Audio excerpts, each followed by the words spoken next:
This week's video, which is all about how to manage your professional, your public and your personal brands. Please let me know if you're watching live or on the replay in the comment section below, and feel free to post any questions. I will come back to them and make sure that I answer or address any questions.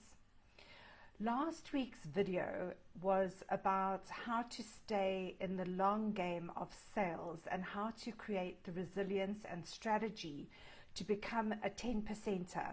In other words, one of those people who doesn't lose heart after 2 or 3 client interactions that don't have any positive outcomes or results in business. And I think it's particularly important at this time when we are moving more and more into self-isolation and restricting our movement, and also where we are becoming more and more restricted about how we can interact with other people, that we build that resilience and that we don't lose hope. And so I wanted to actually share a story about a post, a very inspiring post that I came across on LinkedIn a few days after I broadcast that video. And it was a story, personal story by a young man called Momo Bertrand. From a young age, he's Cameroonian. He grew up in Cameroon and he dreamed of working for the United Nations. His community and family, made fun of him and said, it would never happen. But from the time he left school, during his first university degree and during his early work experience, he kept on and on submitting job applications to the UN and getting rejected. Now, if you have a look at his CV or his LinkedIn profile, it's actually an interesting one. It shows that after leaving university, after graduating from university in the Cameroon, he was continually employed, eventually actually opening his own business in the social and digital media space. What it also shows, though, is that he never stopped learning. In fact, he graduated last year as the valedictorian of his class from the University of San Diego, and he actually delivered the valedictorian speech at his graduation. So he certainly demonstrates that he's an exceptionally high caliber, determined, high achiever who never let life's knocks pardon me, get him down or keep him down.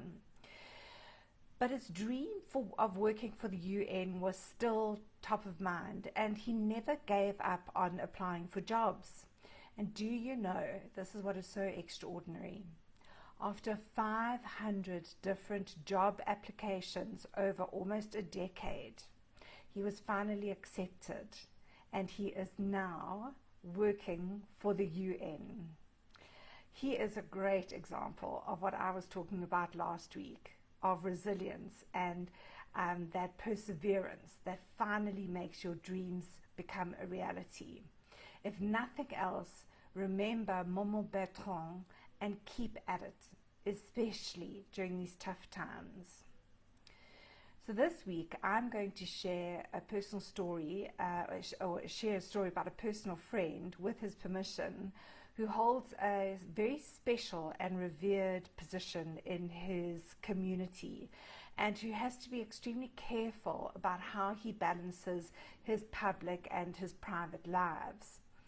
I'm going to be talking about ensuring that there is alignment between your professional and public brand and your personal brand. So alignment is essentially going to be one of the key words for today's video. When we first start out in business for ourselves, it's because we have a passion for what we want to do and how we want to help our potential clients, or how we want to serve them in some way.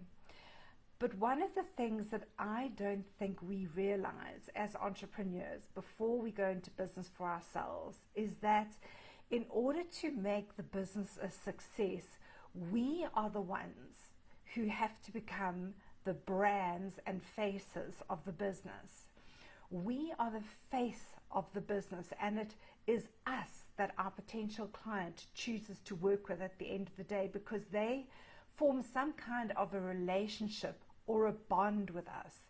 They get a sense that we are the right person for them.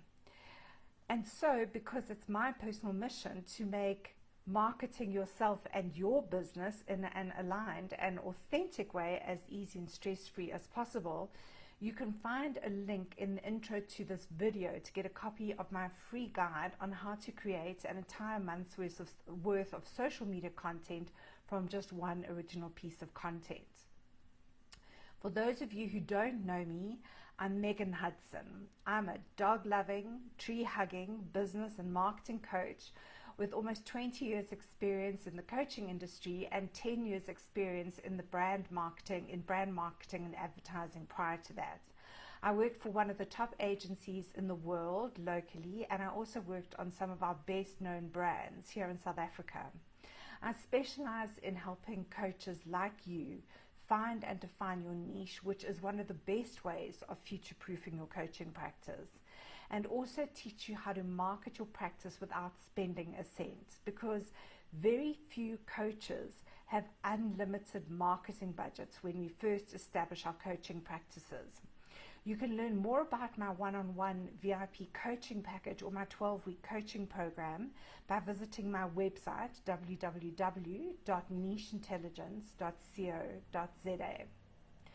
I will also be launching a free 5-day training in this private Facebook group on Monday the 30th of March on how you can keep up your marketing mojo and market effectively while the world is in lockdown.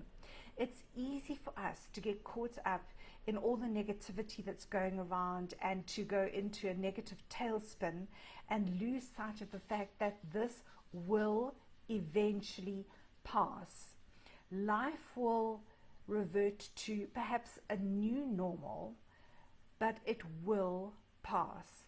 And if you lose your marketing momentum now, you will basically have to pick up completely from scratch. So watch out for that free training starting on Monday the 30th of March, and please feel free to invite friends and colleagues to join us in the group. But in the meantime, let's get back to managing our professional, public and personal brands. So off the top of your head, can you think of a product that you buy religiously or support, or a company that you support because of the person or the people behind the product or the company? And it might be a company that belongs to a friend of yours. So what came to mind? And I want you to make a note of the products or the companies that first came to mind, that were essentially top of mind. Thanks, Joe. I see a question's just come up from Joe, and I will send you the link to the information. But I want you to make a note of who it was who was top of mind and who first came up for you. And after this video is finished, spend a little bit of time identifying what it is about the product, the company, or the person behind it, the face that represents it, that makes you support it. There was some amazing research, and it's been part of like a much bigger, longer, ongoing research project that spanned, more than a decade, by Professor Fisk, where she and her team identified that people were the first brands and faces were the first logos. And this is why there's so much money in celebrity endorsements and in becoming a social media influencer. But there is huge vulnerability in visibility. I think that many of us rush into entrepreneurship without actually realizing the full implications of what it's going to take to get our business off the ground and to market our business and sell whatever it is that we're selling. I always say that if I knew how much I didn't know when I first went into business for myself, I would never have done it. So I've been where you might be right now. And I know how bewildering it is because you actually don't know what to focus on and where to start. But one of the things that you have to do, whether you like the idea of it or not, is market your business. And if you're a coach in business for yourself, then you are the business. You are the brand. You need to get visible, and you need to get over vulnerability about being visible. I believe that business runs 100% based on the relationships that you have had in the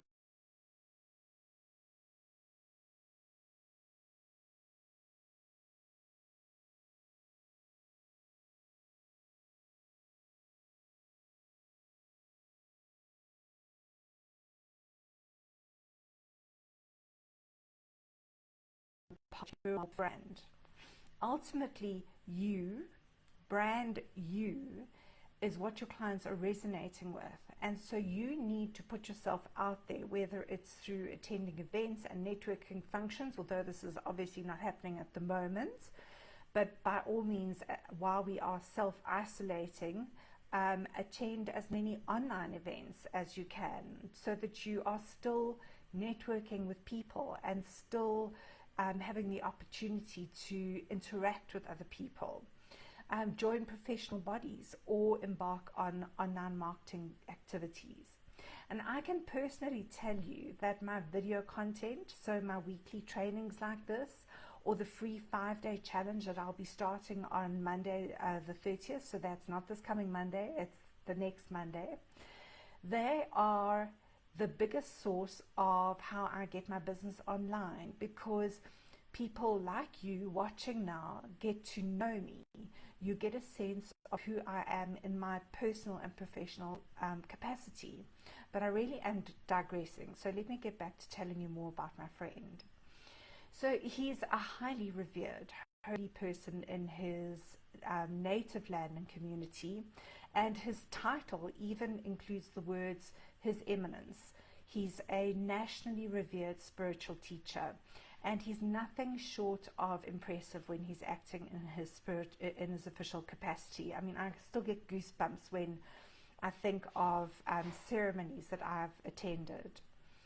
His religious training and daily life include disciplines and practices that most of us wouldn't have the mental or emotional discipline for.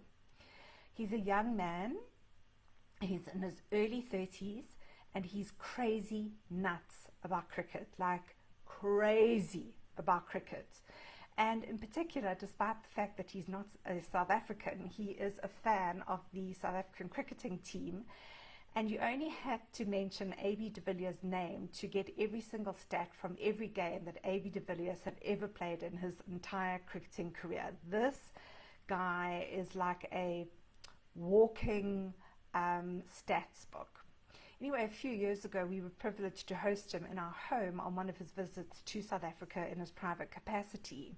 And it so happened that it coincided with the South African cricket team playing a whole series. It was part of an international tournament, and they were playing a game close to us. So my husband took him to the game, but he went incognito. Let me tell you that if our friend had attended in his full ceremonial garb, I'm quite sure that he would have attracted a lot of attention, and that the South African cricket team would have been quite interested to know that a person of his stature was in the crowds and keen to add to his collection of player signatures. It's also possible, if he'd gone dressed in his, official ceremonial gear, that he would have attracted media attention. And during the breaks and that, the commentators are always looking for interesting stuff to focus in on. And I can tell you that dressed as his public ceremonial persona, this person makes quite an eye-catching sight. But our friend was extremely clear about the fact that he was attending this in his personal and private capacity and going incognito. And in fact, while he did ask my husband to take photographs whenever he managed to collar a member of the South African cricket team to get their signature or their autograph, he did ask that my husband didn't share the photographs publicly in any way, because his public persona or brand was represented in a certain way. And his followers, he didn't want his followers necessarily seeing him in his private capacity as a raving cricket fan wearing a South African cricket t-shirt and stalking cricket players to get their signatures. He was very, very, very conscious of separating his public and his private persona, and we learned to ask for his permission for what we could and couldn't share with other people, including this story. I've asked for his permission. But this is an extreme situation. But what it does illustrate is how we need to be aware of how we present ourselves publicly and professionally, and that we actually need to take care not to undermine our professional brands with our personal brands. Earlier this week, you may have seen that I posted a quote by Warren Buffett where he said, and this is such a true quote, "It takes 20 years to build a reputation and 5 minutes to ruin it. If you think about that, you'll do things differently." I mean, he's just the wisest man. And we would all do really well to print this quote out and put it up where we can see it all the time, because it's so easy to do something in a moment of madness or mindlessness that could completely shatter the brand we've taken so much time and care to build. And I think here the underlying principle that I'm talking about, or what is coming up for me, is about our personal and professional values being in alignment, because that feeds into brand alignment. But personal and professional values are probably a topic for another day. We've all heard those stories about how recruitment agencies, if you apply for a job, will check out your social media feed, and how people have actually lost out on job opportunities because of how they've shown up on their personal social media profiles. Our clients may very well do the same thing with us, and we could be losing business because of how we are showing up in our private capacity. Now, I know that there are some people who are saying, well, I have every right to show up however I want to show up in my private and personal capacity. But let me tell you that your social media profile is in no way private, and it's in no way personal. So I want to ask you how you are showing up on all of your various touch points. If I was to meet you perhaps doing grocery shopping at the shops, would I encounter a different version of you, or would I experience you as being in alignment with your professional brand? And what about on social media? So you might say, well, you use LinkedIn for professional purposes and you're very careful about what you post on LinkedIn, and you use Facebook only for your friends. But do you think, even if you only friend people who are personal friends, do you think that you show up on Facebook in your personal capacity in a way that enhances or detracts from your professional brand? And what if one of your friends shared one of your posts? We've all seen how that can blow up into something really, really ugly. From the moment you made the decision to become an entrepreneur and to become the representative of your company or brand, you did the equivalent of stepping into public office. You and your actions and choice will continually be up for scrutiny by your public and by your potential clients. And in fact, one of the top brand coaches, Chanel Segurius Bruce, encourages you to go through your entire Facebook personal profile feed and to make sure that there's nothing in it that could undermine your brand positioning. She even goes so far as to say that you should delete posts that don't represent your personal brand, your professional brand.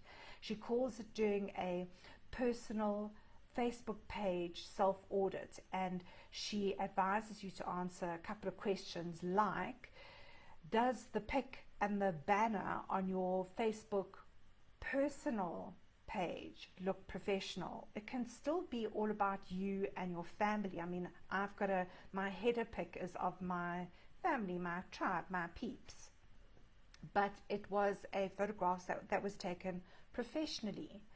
What does your bio say about you? And you've got a very limited number of characters. So does it tell people what you do and how you can help them? Because it's possibly one of the first places that people may come into contact with you. Have you included links to your business page and website and any other social media profiles? And even down to the images that show up when somebody first goes onto your private Facebook page, you can go and select which images that you want featured. So in other words, if somebody's looking at your Facebook private profile, you can choose which pictures actually show up before they actually click to see your entire spread of pictures. And in fact, this coach has only one feature image, and it includes a call to action to join her Facebook business group. Isn't that clever? But she's really committed to driving her business on all fronts, and it's a decision that she has made to ensure that even in her personal capacity, the way that she shows up doesn't in any way undermine or isn't in any way out of alignment with her brand. Look at your Facebook feed. I've got a friend who posts a lot of stuff that I find incredibly amusing, but she's just gone through a divorce, and so she's rather anti-men at the moment. And if she perhaps was looking for clients who were male as well as female, and a guy came across her personal Facebook profile, they might think that she was the wrong person to work with. She possibly might be at the moment.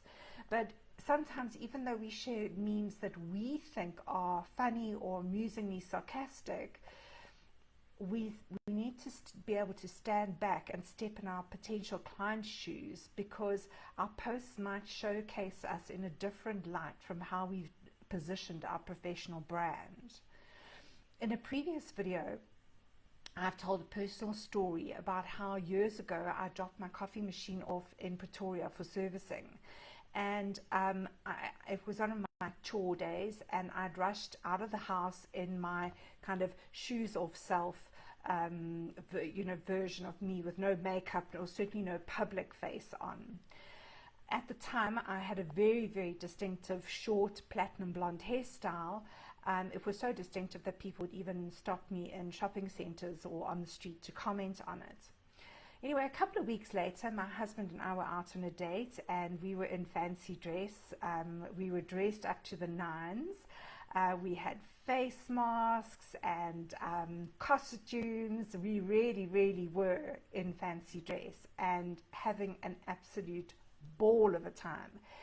And this woman leaned over from the table next door to us to ask if I had dropped my coffee machine off for a service a few weeks before. And it turned out she was the same lady who'd actually been behind the counter and taken my coffee machine from me in the shop, and she recognized me by my distinctive hairstyle. It was astounding. I mean, firstly, she was seeing me in a completely different context. I looked completely different. Half of my face was hidden. We were in fancy dress. Secondly, I had handed my coffee machine in Pretoria, and this event was taking place in Johannesburg, and they were about 50 kilometers or almost 30 miles apart from each other, the shop and where we were for this event. So despite the fact that she was seeing me completely out of context, she had still recognized me. And it was a huge lesson for me about how careful we have to be when we are our personal and professional brands. But I must say it didn't stop me from having an awesome evening and dancing until I could hardly stand. So it tells us that brands travel, and you never know, especially with social media and our online presence now making us the equivalent of global brands, who could see us and recognize us when we are just going about our private lives. So we always need to ask ourselves if we are representing what our professional brands stand for. Are we in alignment? And I can remember doing an online program last year, and the person running it, who lived in London, was actually recognized on the London Underground by somebody else who had done her course, who happened to have traveled from South Africa to the UK on holiday. And the way that this person had recognized her was because she had such a distinctive voice. I mean, who would have thought that thousands of kilometers apart, somebody on holiday in another city, and a densely populated city like London, would recognize a professional brand by their voice, by overhearing their voice in the London Underground. So for the next couple of years, while you are building your brand and your business, you need to be your business. Certainly whenever you go out in public, in any capacity, this needs to be your priority. And as Warren Buffett says, if you think about that, you'll do things differently. So I hope that this has given you something to think about, and do let me know if you're going to do a self-audit of your online social media profiles. I know that some of you might say, no, this is me and it's my private and personal profile. Well, if you've made the choice to become a professional public brand, I think you need to rethink that decision, because you are what your clients are buying into. So please make sure that that how you show up in your private capacity is aligned with how you show up in your professional capacity. Again, I want to emphasize that word, alignment. I don't want you to stop you from enjoying your life and having fun and sharing it with your friends on social media, but just make sure that you're being authentic and aligned. Don't forget, you can download my free guide to help you create a month's worth of aligned, authentic social media and marketing content by clicking the link in the intro to the video. Enjoy it, and I look forward to seeing your professional brands blossom in a way that is in alignment with your personal brands. Now, I'm just going to check quickly if there are any questions. So Joe, you asked about where we could get more information about my one-on-one program. It's on my website, www.nicheintelligence.co.za, under the Niche Academy. And love to see Riaz, Sylvia. Thank you everyone for joining in and being part of it. Next week, I've decided to talk about body language in the online world, especially now that so many of us are self-isolating and using technology as our primary means of communicating and conducting our business. I think also in the coaching industry, we worry about how if we are using technology, we might miss out on certain cues from our clients or some of the kind of meta language that is happening when we are working with our clients. So I do want to pay some attention to that and look at ways that we can show up in show up in a way that is as authentic as possible, but that also gives our clients a similar experience to when they might be meeting with us one-to-one. Don't forget to join me next Thursday at 5 p.m. South African Standard Time or 3 p.m. Greenwich Mean Time for practical tips to learn about how to manage our body language in the online world. Thanks for being with me and enjoy the rest of your day. Ciao, ciao.